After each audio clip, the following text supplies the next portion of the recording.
오늘도 비대면으로 예배를 드리게 돼서 온라인에 임하신 여러분들 가정과 또 여러분 계신 처소에 주님께서 특별히 긍휼을 베푸시고 함께하는 여러분 되기를 주님의 이름으로 축복합니다. 또 텔레비전을 통해서 온 세계에 처해 있는 여러분들의 가정 또 처소에 하나님의 말씀을 통해 성령의 임재하심과 또 역사가 함께 하실 줄 믿습니다. 저는 오늘 에스겔 선지를 통해 하신 말씀 가운데 하나님의 영이 내주한 사람, 이런 제목으로 같이 은혜를 받고자 합니다. 같은 땅이지만은 어둠이 덮으면은 모두가 시커멓게 보입니다.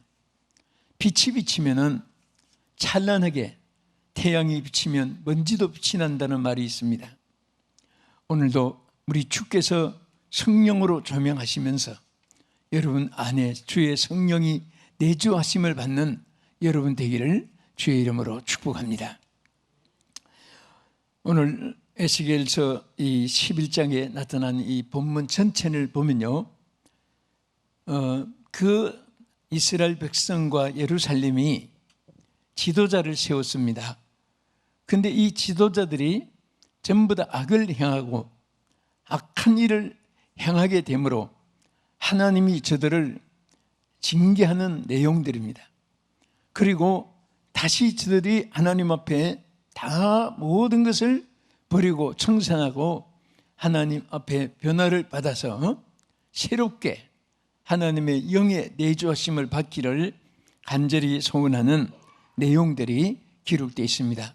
먼저 그 예루살렘의 그 감독자로 뽑았다고 했습니다. 이 백성들의 고관으로 뽑았다고 이게 1절 한절에 말씀이 있는데 우리 에스겔 11장 2절의 말씀을 한번 보겠습니다. 그가 내게 이르시되 인자야, 이 사람들은 불의를 품고 이 성중에서 악한 꾀를 꾸미는 자라니라. 자, 이것이 바로 하나님이 뽑아 세운 지도자들의 그 타락상을 여기에서 보여준 말씀인 것입니다. 어느 시대든지 지도자는 모든 백성의 행복과 불행을 책임지는 자들인 것입니다. 더구나 예루살렘에 거하였던 이 지도자들이 여기에 백성의 고관으로 뽑았다고 했습니다. 그런 자들이 다 악을 행하고 하나님 앞에 범죄함으로 그들이 어려움과 역경과 시련을 자처하게 된 것입니다. 그래서 오늘 하나님의 영이 내주하는 사람, 자, 누가 안에 내주하고 계시고 또 어떤 삶을 살게 되냐에 따라서 결과가 좌우되는 것을 볼 수가 있습니다. 특별히 하나님의 영이 내주하지 않으면 언제든지 사람은 육성이 지배를 합니다.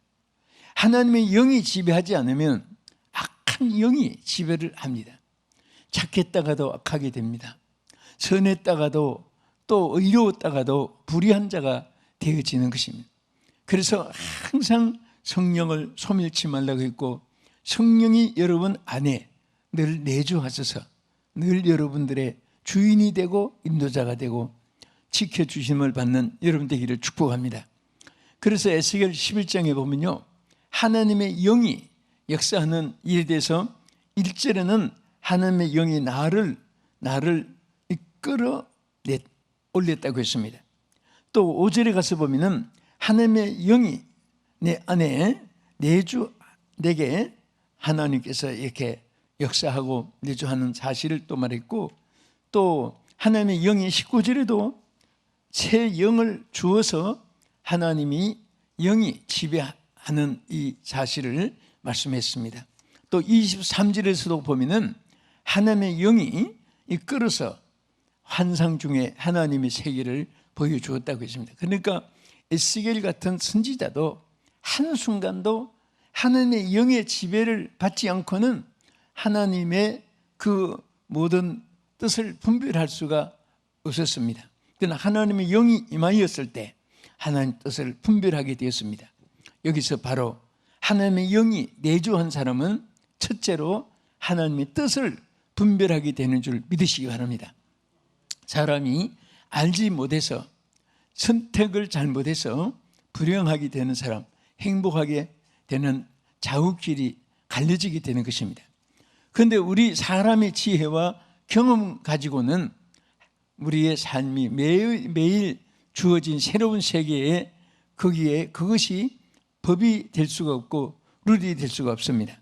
오직 하나님의 영이 매일처럼 순간순간마다 여러분들을 다스려 주시고 인도해 주시기를 주 이름으로 축원합니다. 그래서 하나님의 영이 내주하니까 무엇이 하나님 뜻인지 나의 뜻인지 알게 되지만은 빛이 없으면은 사람인지 짐승인지 또 이것이 돌덩어리인지 나무덩어리인지 전혀 알 수가 없잖아요. 빛이 비치면 다 분별이 됩니다. 마찬가지로 꼭 마찬가지입니다. 하나님의 성령이 조명할 때만이 하나님의 뜻을 분별하게 될 줄로 믿으시기 바랍니다.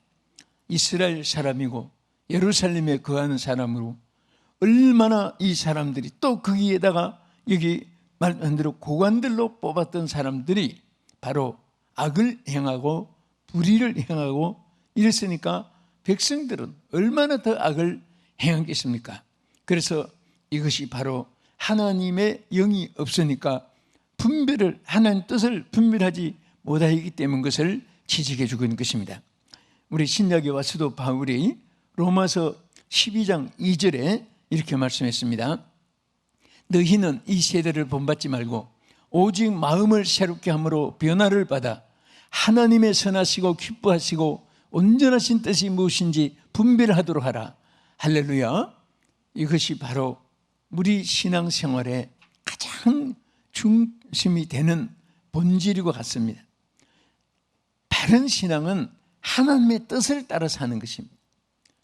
하나님이 기뻐하는 사람은 하나님의 뜻을 준행하는 사람인 것입니다.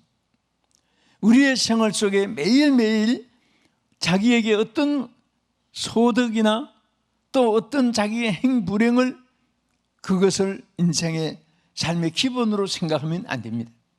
내가 하나님 뜻대로 살았다면 내가 불행한 일이 있어도 손해가 있어서도 반드시 하나님께서 더 좋은 것으로 채워줄 줄 믿으시기 바랍니다. 내가 악을 행하고 불의를 행하고 하나님 뜻대로 살지 못했는데 요행이 생기고 형통한 것이 앞에 놓여 있는 것 같아도 그것은 바로 화가 될 수도 있는 것입니다. 그래서 사도 바울은 항상 우리 생활 속에 하나님의 뜻이 무엇인가 분별하도록 하라. 그런데 이 분별이 무엇으로 측정을 합니까? 길고 짧은 것은 자로 재어서 압니다. 무겁고 가벼운 것은 저울에 달아서 중량을 압니다. 또 색깔이 붉고 파랗고 하는 것은 눈을 뜨고 보아서 알고 소리가 크고 작은 것은 귀로 들어서 알듯이 우리가 이 하나님의 뜻을 분별하는 것은 바로 성령이 책정을 하십니다. 여러분 안에 성령이 계실 때 바로 이것이 성령께서 하나님의 뜻이다 내 뜻이다 그런 것을 알게 해주신 것입니다.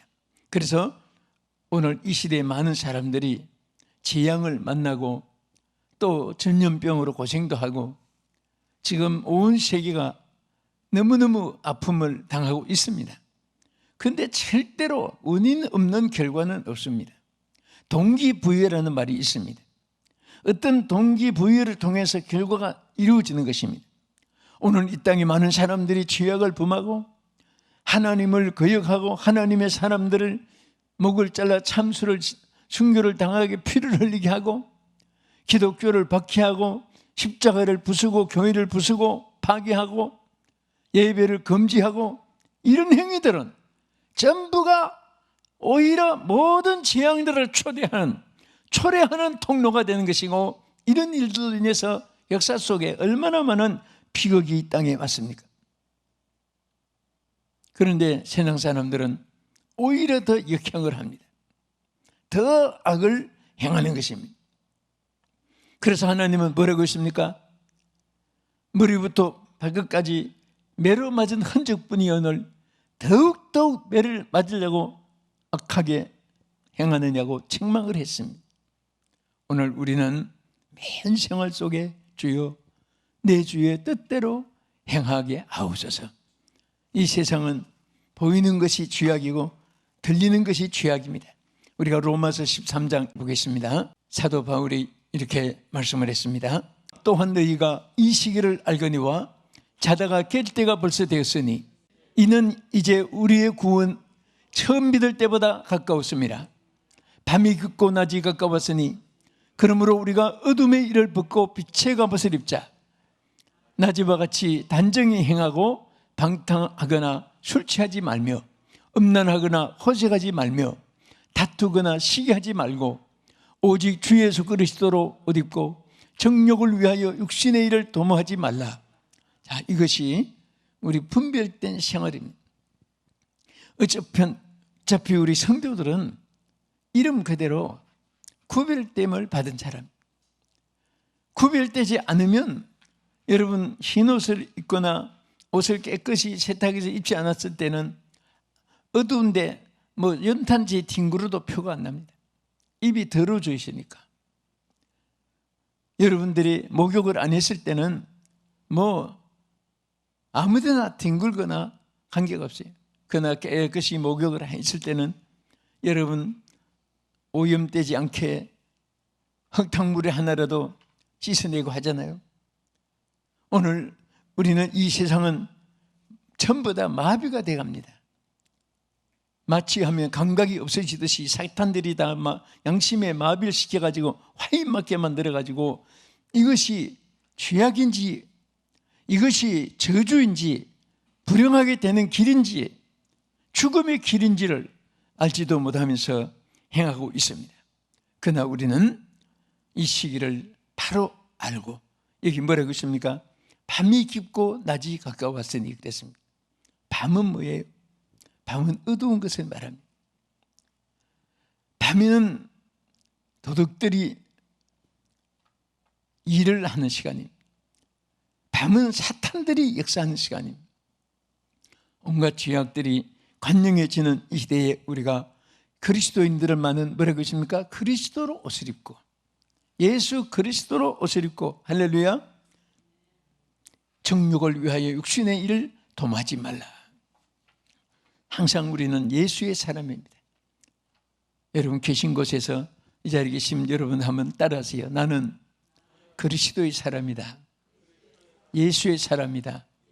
하나님의 사람이다. 우리는 친분으로 하나님의 사람이고 그리스도의 사람이고 천국 시민이기 때문에 이 세대를 본받지 말라고 말씀을 했습니다. 하나님의 영이 내주한 사람은 둘째로 육신을 따르는 삶과 영을 따르는 삶을 구별해 주십니다. 육신의 삶에 대해서 영의 삶에 대해서 성경에는 너무너무 여러 가지로 말씀을 우리에게 계속 해주고 계십니다. 그것은 육신을 따르는 길은 사는 것이 아니라 죽는 길이기 때문에. 그래서 에스겔 11장 오늘 본문 19절에서 20절까지를 한 번 더 보겠습니다. 내가 그들에게 한 마음을 주고 그 속에 새 영을 주며 그 몸에서 돌 같은 마음을 제거하고 살처럼 부드러운 마음을 주어 내 율례를 따르며 내 규례를 지켜 행하게 하리니 그들은 내 백성이 되고 나는 그들의 하나님이 되리라. 자, 이 같은 내용의 말씀이 에스겔 36장에 가서도 기록되어 있습니다. 여기 보면 그 육신의 돌 같은 마음 또 우리 영의 속사람의 살같이 부드러운 이 표현이 뭡니까?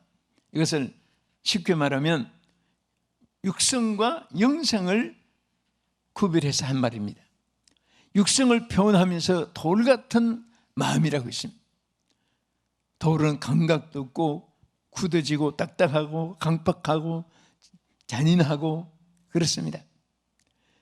돌은 정말 그런 굳은 부드러움이 없잖아요. 우리는 육신은 대로 사는 사람은 다 강팍해집니다.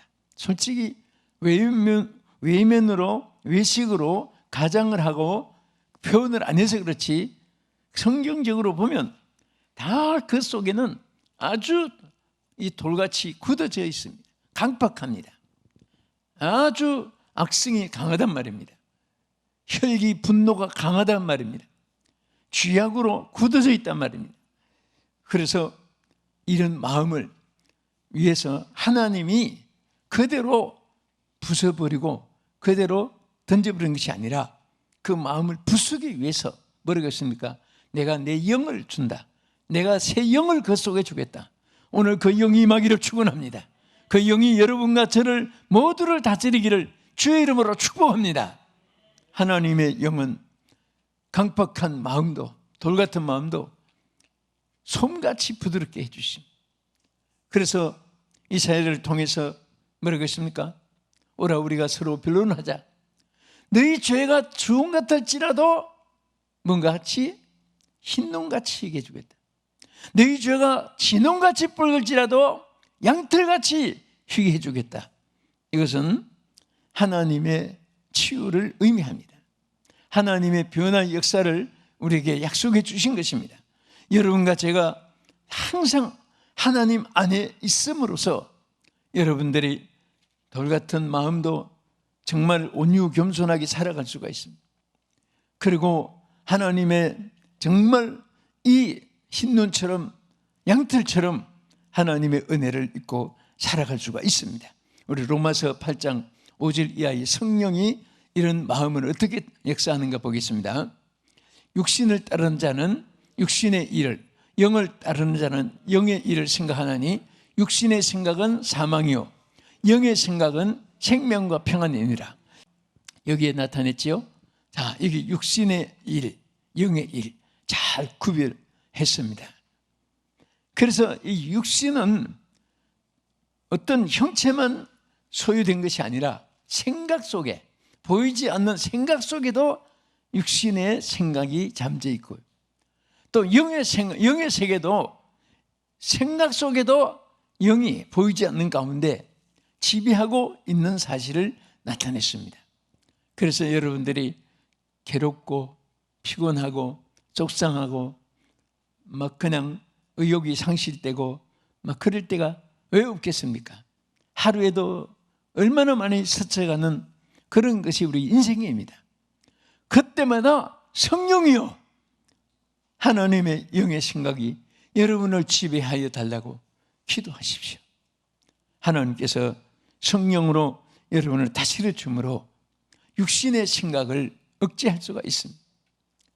또 사실은 육신을 따르지 않게 하기 위해서, 하나님을 의지하게 하기 위해서 환난도 있고 질병도 있습니다. 실패도 있고 아픔도 있습니다. 원통함도 있습니다. 억울함도 있습니다. 후회도 있습니다. 거기에서 가장 지혜로운 선택은 하나님을 찾는 것입니다.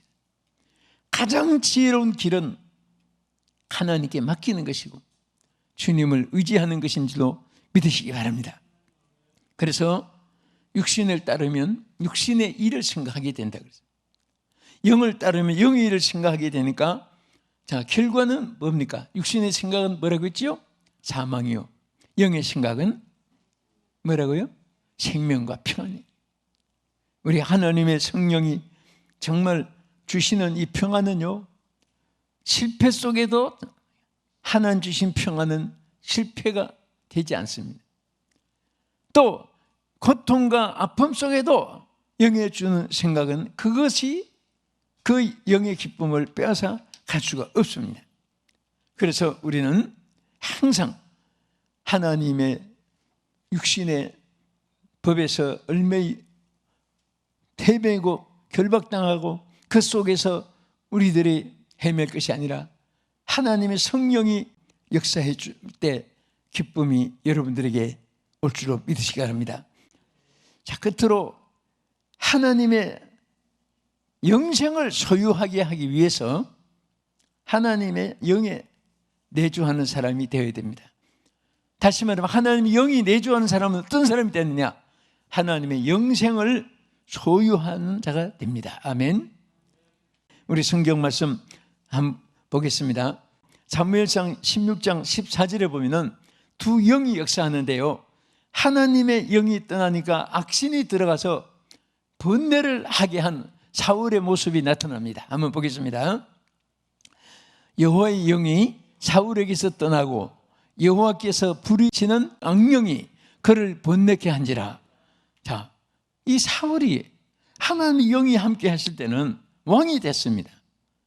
얼마나 위대한 왕입니까? 그렇게 하나님의 영이 계신 사람은요, 얼마나 행복하고 얼마나 축복된 사람인지 모릅니다. 여러분, 하나님의 영이 함께한 자가 된 거 감사하시기 바랍니다. 또 이 방송을 시청하신 여러분들이 아직도 주님을 영접하지 못한 사람들은 하나님의 영이 여러분에 거하시면 어둠이 쫓겨나가게 되는 것입니다. 캄캄한 검은 밤에, 앞뒤를 분간하지 못하는 밤에 태양빛이 비치면 어둠이 한순간에 물러갑니다. 여러분, 하나님의 성령이 여러분과 함께 할 때 근심과 걱정이 물러가고 질병, 환난, 고통과 사탄의 권세에서 여러분들이 하나님의 주시는 평안을 소유하게 될 줄로 믿으시기 바랍니다. 지옥의 자식이 천국 자식으로 변화되게 해서 영생을 소유하게 되는 것입니다. 우리 예수 믿는 사람들은요, 영생을 소유한 자이기 때문에 항상 하나님은 우리에게 이름이 하늘나라 생명책에 기록된 것을 기뻐하게 하는 것은 영생의 소망을 가지고 기뻐하는 말씀과 같습니다. 그래서 여기 우리 사무엘상 16장 14절 아까 본 말씀대로 사울이 하나님의 영이 떠나니까 바로 악령이 그 속에 들어갔습니다. 그 속에 들어가니까 머릿속에 이 사탄이 번뇌를 주기 시작해요. 번뇌.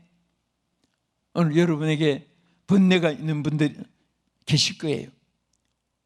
여러분, 이 번뇌도 사울을 보십시오. 악령이 들어가니까 자기가 이 번뇌를 사람의 힘으로 벗을 수가 없는 것입니다. 하나님의 영이 임하여서 악령이 쫓겨나가고 악령이 야셀의 예수의 이름으로 물러갈 때에 하나님의 평강이 임하게 될 줄 믿으시기 바랍니다. 성령은 우리에게 사랑과 희락과 기쁨을 주고, 그리고 충성, 온유, 절제를 주고, 우리 하나님의 성령이 임할 때 하나님 성령은 우리에게 참된 평강을 주심을 믿으시기 바랍니다. 여러분, 고난과 슬픔과 괴로움이 있다 할지라도 그 자체로 여러분들이 비관하거나 슬퍼할 필요가 없습니다. 그때마다 만약에 성령이 계시지 않다면 여러분들은 육체로 그대로 망가지는 겁니다. 괴로움과 슬픔 속에 그대로 다 자기 자신이 폐인이 되고 마는 것입니다. 그러나 하나님의 성령은 그런 슬픔 속에, 절망 속에서도 오히려 악령이 쫓겨나가고 하나님의 영이 여러분들을 지배함으로 말미암아서 여러분들에게 새로운 기쁨이 임할 줄 믿으셔야 합니다. 많은 사람들이 도덕과 윤리, 또 육신에 관한 것, 육신의 제도, 여러분 이런 것들이 교회 신앙생활의 모든 그것이 큰 룰처럼 생각하지만은 그건 하나의 액세서리고, 우리가 가장 중요한 것은 영의 세계입니다. 신앙 세계는 육신의 세계가 아니라 영적인 세계이기 때문에 영적으로 체험을 해야 되고, 영적으로 항상 하나님의 내주하심 속에서 생활이 이루어져야 신앙생활에 승리할 수가 있는 줄 믿으시기 바랍니다. 우리 로마서 8장 9절 끝으로 11절까지 긴 말씀을 한번 듣겠습니다. 만일 너희 속에 하나님의 영이 거하시면 너희가 육신에 있지 아니하고 영에 있나니, 누구든지 그리스도의 영이 없으면 그리스도의 사람이 아니라, 또 그리스도께서 너희 안에 계시면 몸은 죄로 말미암아 죽은 것이나 영은 의로 말미암아 살아 있는 것이니라. 예수를 죽은 자 가운데서 살리신 이의 영이 너희 안에 거하시면 그리스도 예수를 죽은 자 가운데서 살리신 이가 너희 안에 거하시는 그의 영으로 말미암아 너희 죽을 몸도 살리시리라. 할렐루야. 여러분, 하나님의 영이 거하시면 너희가 육신에 있지 않는다. 또 그 영으로 말미암아 여러분들이 산자라고 했습니다. 산자. 그러니까 죽은 자는 어떤 사람입니까? 그러면 하나님의 영이 없는 사람은 살아있는 것 같아도 죽은 사람입니다. 하나님의 영이 있는 사람은 바로 죽은 같아도 산 자인 것입니다. 저는 사랑하는 여러분들에게 이 말씀을 기도하면서 준비하면서 이 어렵고 힘든 시대에 하나님 육신의 생각으로 어둠의 사로잡힘으로 고통과 번민 속에 살지 않게 해주시고, 이 사울이 하나님의 영이 함께 했을 때 얼마나 행복하고 얼마나 축복이 있었지만은 하나님의 영이 떠나고 나니까 악령이 그를 번뇌케 했다고 했는데, 한 사람도 악령의 사로잡혀서 번뇌하는 자가 되지 말고 하나님의 성령의 기쁨이 여러분과 함께 하시기를 주의 이름으로 축복합니다. 오늘 주신 말씀 붙잡고 우리 다 함께 한번 기도하겠습니다. 하나님의 영이 내주하시는 사람, 이름만 들어도 얼마나 귀합니까? 오늘 인간은 둘 중에 하나입니다. 하나님의 영이 내주하고 계시냐, 아니면 어둠의 영이 내주하고 자신이 내주하고 주인이 되어 있느냐, 여기에 행불행이 달라지는 것입니다. 오늘 여러분 시간 기도할 때 하나님의 영이 내주하는 사람이 되어서 하나님의 뜻을 분별하는 자가 되게 해주시고, 육신에 따르는 삶과 영에 따르는 삶이 얼마나 천국과 지옥의 차이가 있다는 사실을 깨달아 영을 따르는 삶을 살게 해주시고, 하나님의 영이 내주한 사람은 반드시 하나님의 영생을 소유하게 되는 것입니다. 오늘 우리 하나님의 영생을 소유한 자로서 이 기쁨과 이 감사 속에 살아야 되는데, 오늘 우리는 무감각하게 너무나 육신의 근심에 사로잡혀 고난에 얽매 있는 자만 되어서는 안 됩니다. 어려움이 있어도 하나님 영을 따라 살기를 원합니다. 하나님의 성령이 나를 사로잡아 주시옵소서. 오늘 믿지 않는 여러분들이 오늘 시청하는 분이 계시면 오늘 바로 이 시간에 여러분에게 가장 중요한 것은 돈이, 황금이, 권세가 문제가 아닙니다. 오늘 하나님의 영이 여러분들을 지배하면 여러분들은 위대한 삶으로 하나님의 영생을 소유한 삶으로 승리자가 될 수가 있습니다. 오늘 이 말씀 붙잡고 우리 주여 한번 부르시고 1분 동안 통성을 한번 기도하겠습니다. 주여, 우리의 기도를 응답해 주시는 하나님께 감사하며, 오늘 여기 우리 참여한 자들, 비대면으로 예배하는, 온라인으로 예배하는 자들, 텔레비전에 시청하시는 모든 분들에게 오늘 이 시간에 하나님의 영이 저들을 지배하여 주셔서 하나님의 영이 내주한 자가 되게 하여 주시옵소서. 예수님 이름으로 기도합나이다. 아멘.